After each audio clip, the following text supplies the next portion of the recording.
The past few weeks, I've been working hard on our exterior renovations and getting our garage in shape.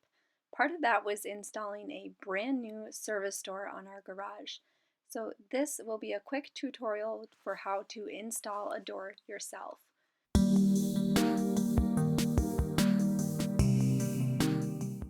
The first thing I did was remove the old, basically half rotten wood door, and I also took some time with my wrecking bar to remove the trim around the old door as well as the jamb.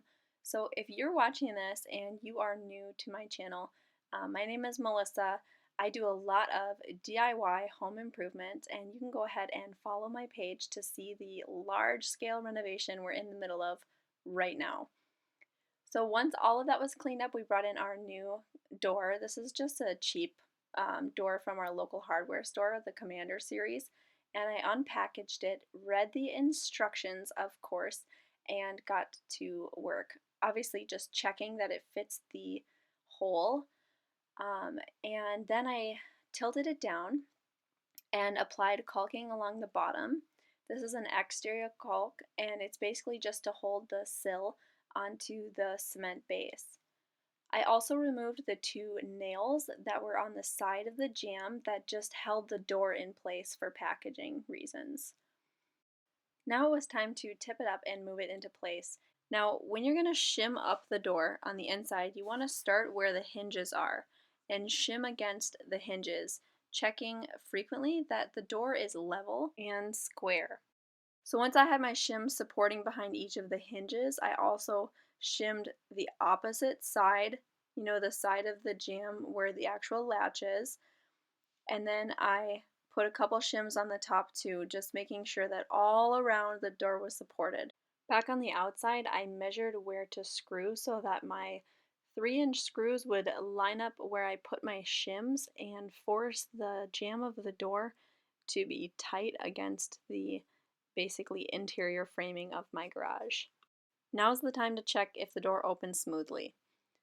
If everything's good, then I'm going to caulk. So I'm caulking all the seams between the brick mold and the jamb, as well as caulking the bottom of the sill. This part's really important here because you want to make sure that caulk protects water from getting behind there.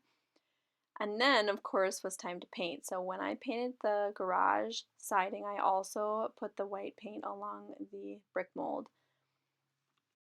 Painting the door itself was a little more involved than this.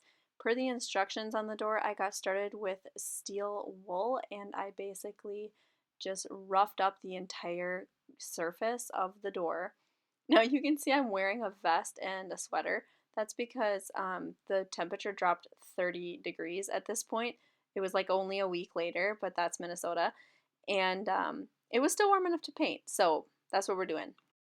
As you can see, the next step was to wipe it down with mineral spirits, get all that dust from the steel wool off, and then I covered it in a door paint, and we're doing the black Deco Art curb appeal paint. Goes on really nice. This is actually what I recently painted our front door as well. I did 2 coats of this black paint, and then it was time to install the door handle. This was the last step of my DIY door install, and you can use this tutorial to replace interior doors as well. Be sure to share if you need this information or you know someone who would be inspired. Thanks for watching, and we'll catch you next time on Welcome to the Woods.